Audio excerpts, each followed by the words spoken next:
जिंदाबाद जिंदाबाद। तो उनकी सीरत का अहम पैगाम यह है कि हम अपने बच्चों को अच्छे संस्कार दें। आज मैंने नफीस भाई एक बात और कही अपने इलाके में, और यहाँ पर भी कहता हूँ, अल्लाह ने जिनको प्रधानी का मौका दिया है, चूंकि उनके अंडर में होता है, वो लीगल तरीके से ये काम कर सकते हैं, और यहाँ पे ये जो है कैमरे के जरिए भी दूर तक बात जाएगी।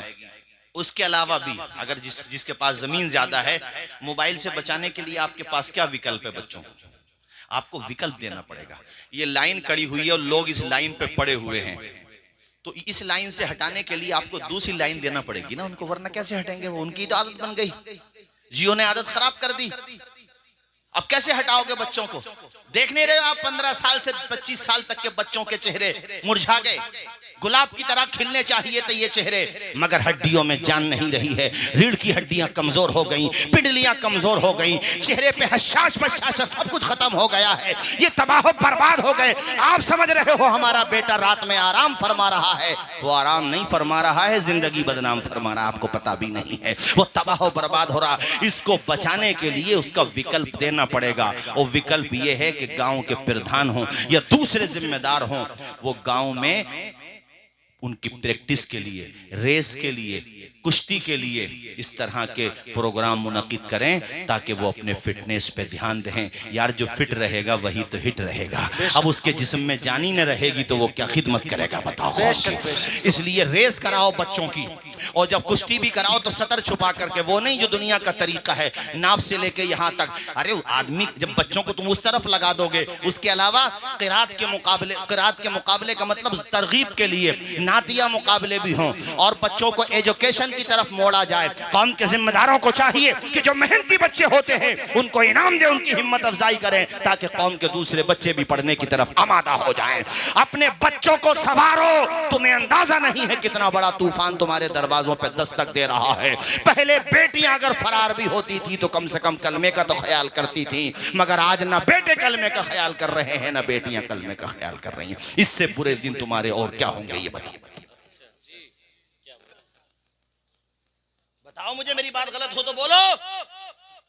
और ऐसा हुआ, और मैं तो साफ कहता हूं, मुसलमानों से भी कहता हूं मैं, तुम्हारे समाज में बेटियों की कमी है भाई। अभी वो आफ्ताब का मैटर हुआ, पता नहीं वो आफ्ताब मुसलमान है या क्या है, बहरहाल मैं तो उसे इंसान भी नहीं मानता, दरिंदा। अरे दिल में जिसके दया हो, बता रहे 32 टुकड़े कर दिए लड़की के, 72 या 73, वो इंसान तक नहीं है। ऐसे लोगों को फांसी के फंदे पे लटका देना चाहिए।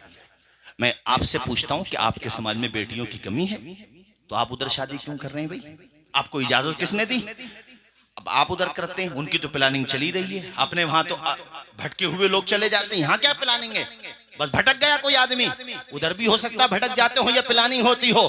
कौन इमामों से मोहब्बत करना ये आपका अखलाकी फर्ज बनता है।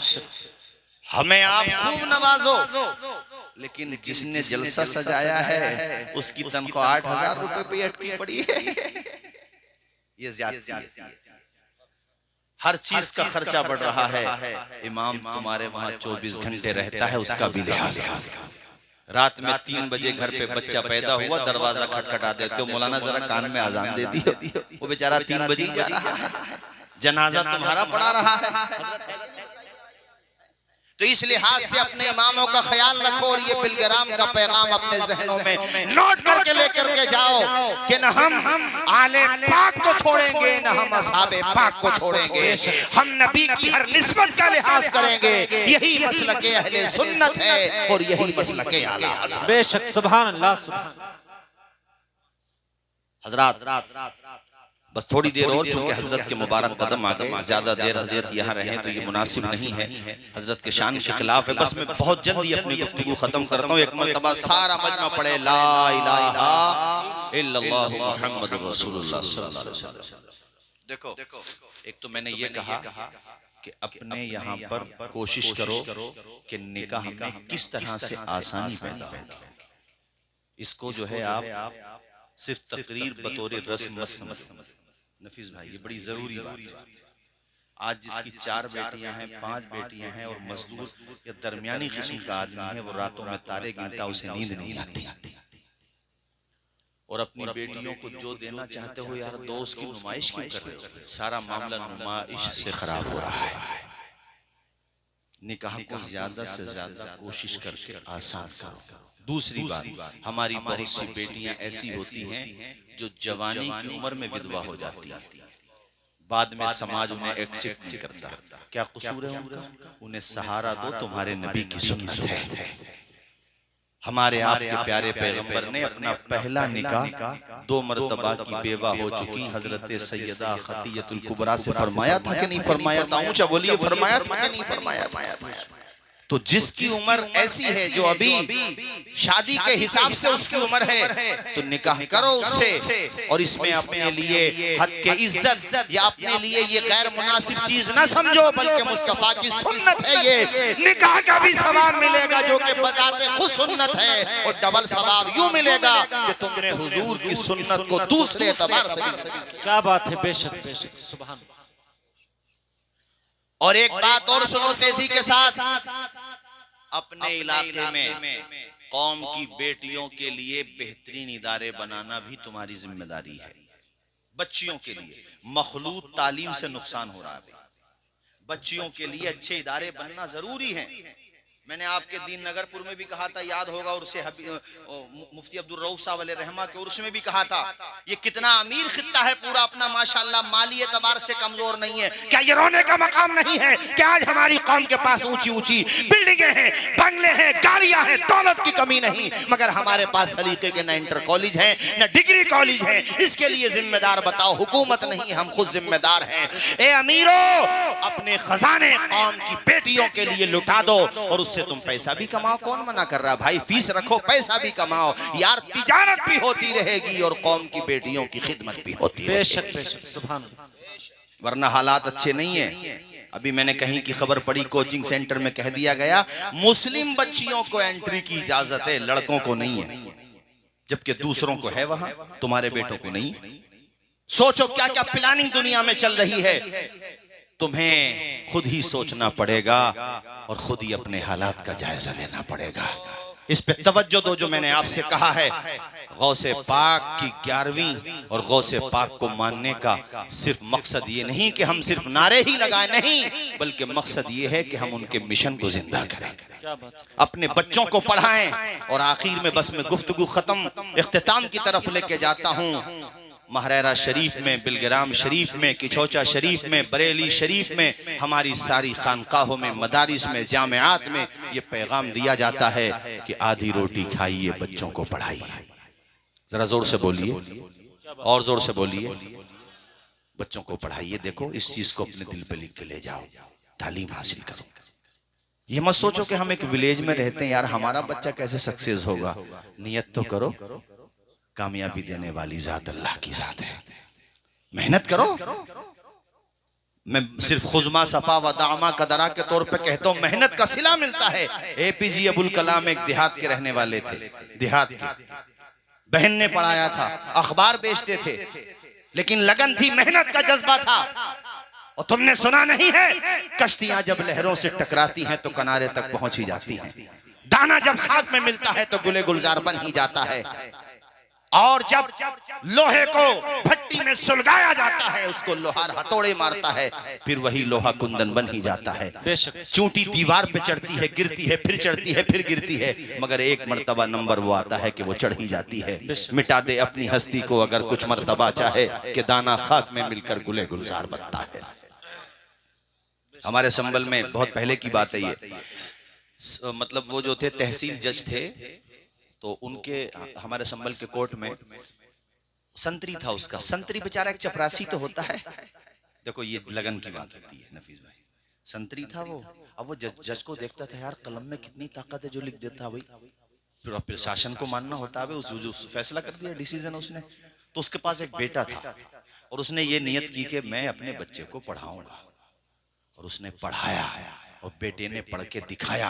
वो ये चाहता था कि जिस कुर्सी पे सर बैठते हैं उस पे मेरा बेटा बैठे, और मैं यहाँ संतरी होऊंगा, अपने बेटे को देखूंगा। मेरे बेटे का कद इतना ऊंचा हो गया तो मेरे लिए मेरी जिंदगी का टारगेट, मेरी जिंदगी का विजन, मेरी जिंदगी का मकसद यही है। और आपको सुन के हैरत होगी कि उस संतरी के रिटायरमेंट का टाइम करीब आने वाला था और उसका बेटा जज बन के जब संभल में उसका तबादला हुआ, ये कह लो कि संभल से उसकी शुरुआत हुई, तो वो मंजर भी आया कि वो संतरी था, अपने बेटे को सैल्यूट मार रहा था और बेटा जज बन के कुर्सी तक जा रहा था। बेटा बाप के कदमों में गिर गया और कहता है पिताजी मुझे जो सम्मान मिला है, मुझे जो एजुकेशन की वजह से यहाँ तक पहुंचा हूँ, ये डिग्री मिली है, इसमें सिर्फ मेरी मेहनत का सिला नहीं है, आपकी मोहब्बतों का और बेपनाह आपकी कोशिशों का सिला है ये। बेशक। इसलिए मन बनाओ कि आधी रोटी खा लेंगे मगर बच्चों को पढ़ाएंगे। हाथ उठा के बोलो बच्चों को पढ़ाएंगे। आवाज आए जोर से बोलो हजरत की मौजूदगी में बच्चों को अरे मन बना के जाओ। फकीह मिल्लत जिन्होंने हजारों फतावा लिखे, हजारों, एक फतवा नहीं, सैकड़ों नहीं, हजारों। जलालत इल्मी का झंडा फजलो कमाल की चोटियों पर लहरा रहा है। आम शख्सियत नहीं, अहम शख्सियत हैं। सदरुश शरिया के शागिर्द हैं, मतलब सदरुश शरिया से मेरे ख्याल से बैत थे और शागिर्द हैं अल्लामा अरशदुल कादरी के। घर में गुर्बत थी, दिन में काम करते थे, रात में जाके अल्लामा अरशदुल कादरी के पास पढ़ा करते थे, रात में पढ़ते थे। सोचिए किस कदर मेहनत की होगी और मेहनत का ये सिला मिला कि फकीह मिल्लत बन के उफ़्क़े आलमे इल्म फजल पर बन के चमक रहे थे माशाअल्लाह। जब बंदा मेहनत करता है तो फल मिल ही जाता है। तुम अपना मन बना के जाना कि हम पढ़ सके या नहीं पढ़ सके मगर अपने बच्चों को जरूर पढ़ाएंगे, लेकिन ये भी याद रखना कि उनको दीन भी पढ़ाना साथ साथ में। हम तो ये चाहते हैं कि हमारा एक बेटा आलिम बने, बेहतरीन फाजिल बने, अच्छा मुहद्दिस बने, मुफस्सिर बने। अल्लाह ने दूसरा बेटा दिया है, दीन की जरूरी इब्तिदाई तालीम देने के बाद अल्लाह करे वो डॉक्टर बन जाए, अल्लाह करे वो इंजीनियर बन जाए, अल्लाह करे तुम्हारा बेटा IAS बन जाए, IPS बन जाए, अल्लाह करे तुम्हारा बेटा खूब तरक्की करे और खिदमत खल्क के हवाले से नमूना बन जाए और ऐसा किरदार अदा करे, बगैर रिश्वत के काम करे, गरीबों पे दया करे, दुश्मन भी देखे तो कहे यार गुलाम का किरदार ऐसा है तो इनके नबी का किरदार कितना बड़ा। क्या बात है, बेशक, सुभान अल्लाह, सुभान। हमारे संबल में एक हमारे डॉक्टर साहब हैं MBBS माशाल्लाह, हमारे बड़े अच्छे दोस्त हैं। क्लिनिक में कुरान शरीफ रहता है। एक दिन मैं मुस्कुरा के पूछने लगा, मैंने कहा यार डॉक्टर साहब कुरान शरीफ पूछने, कहने लगे यार अम्मी ने एक सबक दिया था बेटे, कहीं भी पहुंच जाना कुरान का दामन मत छोड़। क्या बात है, बेशक, सुभान। कितनी ही तरक्की कर लेना कुरान का दामन। हमारे संबल में डॉक्टर जैद साहब आज भी बिस्मिल्लाह हॉस्पिटल का नाम भी बिस्मिल्लाह रखा उन्होंने माशाल्लाह। तो ये मन बनाओ कि हमें अपने बच्चों को पढ़ाना है। जोर से बोलो हमें अपने बच्चों को पढ़ाना। आवाज नहीं आएगी और ऊंचा बोलो, हमें अपने बच्चों को पढ़ाना है। ये मन बनाना है। गौसे पाक तालीम के लिए अपना घर छोड़ के जा रहे हैं। 80 दीनार वालिदे माजिद अलैहिर्रहमा के विरसे में मिले थे, 40 अपने भाई को दिए, 40 माँ ने इनकी गुदड़ी में सिल दिए। क्यों जा रहे थे? गौसे पाक बोलो इल्म के लिए जा रहे थे। जोर से बोलो किस लिए जा रहे थे? तालीम के लिए। अरे मेरे गौसे पाक, अल्लाह की कसम उस शख्सियत का नाम है, बस 2 मिसरों में आला हजरत के आप सुनते ही रहते हैं, मगर उन्होंने फलसफा निचोड़ के रख दिया है कि वाह क्या मर्तबा है गौसे बाला तेरा, ऊंचे ऊंचों के सरों से कदम आला तेरा। और जब तकरीर होती थी, हम तो माइक से तकरीर कर रहे हैं, दूसरे गांव में शायद आवाज जा रही हो, बड़ी मुश्किल है, मगर मेरा गौस जब तकरीर करता था ना माइक था, न डेकोरेशन थी, ना ये सिस्टम था जो आज है, मगर जब तकरीर होती थी तो जो आवाज सामने बैठने वाले को आती थी वही पीछे बैठने वालों को भी आती थी। जो वहां मौजूदीन होते थे उन्हें आवाज आती थी, वही गायबीन को भी आवाज आती थी। 80-80 हजार का मजमा होता था, इससे भी ज्यादा मजमा हो जाता था। सिर्फ बगदाद में तकरीर नहीं सुनी जाती थी, जहां जहां औलियाए किराम है पूरी दुनिया में उस दौर में, वहां वहां पे आपका खिताब सुना जाता था। अल्लाह अकबर, ऐसी शख्सियत है गौसे पाक की। और इल्म फजल के मैदान में भी आपसे बुलंद पाया कौन था मेरे भाइयों? ऐसा इल्म था। अल्लामा शाह अब्दुल हक मुहद्दिस देहलवी ने अखबारुल अखयार के अंदर ये वाकया लिखा। ये वाकया सुनो फिर मैं अपनी तकरीर खत्म करता हूँ। मचल के बोलो बुलंद आवाज से सुभान अल्लाह, सुभान अल्लाह। अखबारुल अखयार में लिखा है कि एक मर्तबा आपके जमाने में एक बंदे ने ये कसम ले ली कि अगर, ध्यान से सुनना, अगर मैंने ऐसी इबादत नहीं की कि दुनिया में वो इबादत कोई नहीं कर रहा हो जब मैं कर रहा हूं, तो अगर मैंने ऐसी इबादत नहीं की तो मेरी बीवी को 3 तलाक। यानी उसने ये कहा कि मैं ऐसी इबादत करूंगा कि जिस वक्त में वो इबादत करूंगा दुनिया में वो इबादत कोई कर ही नहीं रहा होगा। अगर नहीं मैंने ऐसा किया तो मेरी बीवी को 3 तलाक। अब इस्तिफ्ता किया, उलमा के पास गए, अब इसका जवाब कौन देता? अरे भाई कुरान पढ़ने को कहें तो दुनिया में न जाने कितने पढ़ रहे होंगे, रात में तहज्जुद के लिए कहे न जाने कितने पढ़ रहे होंगे। कौन सी इबादत है ऐसी कि अगर वो इबादत कोई दूसरा कर रहा होगा तो बीवी तलाक पड़ जाएगी बीवी पर, क्या करें? कहा मियां, इस सवाल का जवाब एक ही हस्ती ही अता कर सकती है और उसका नाम है गौसे पाक क्या बात है बेशक अब्दुल कादिर जिलानी। जरा जोर से बोलो सुभान अल्लाह। सुभान अल्लाह। इस्तिफ्ता किया गया, सवाल पहुंचा या खुद पहुंचा? आपने मुस्कुरा के फरमाया तेरी बीवी पे तलाक नहीं पड़ेगी, इसका जवाब मौजूद है। यानी जिसका किसी से जवाब नहीं दिया जा रहा, आपने मुस्कुराते हुए जवाब दे दिया, जिसको कहते चुटकियों में जवाब दे देना, गौर भी नहीं किया, फौरन। ऐसी शख्सियत है मेरे गौस की। आपने कहा इसका जवाब यह है कि वो जाए तवाफ करे खाने काबा का, और जिस वक्त तवाफ करे बाकी तवाफ करने वालों को रोक दिया जाए, कोई तवाफ ना करे, अकेला तवाफ करे, तो ये ऐसी इबादत होगी कि दुनिया में इस इबादत के मामले में ये तन्हा ही कर रहा होगा, कोई नहीं कर रहा होगा।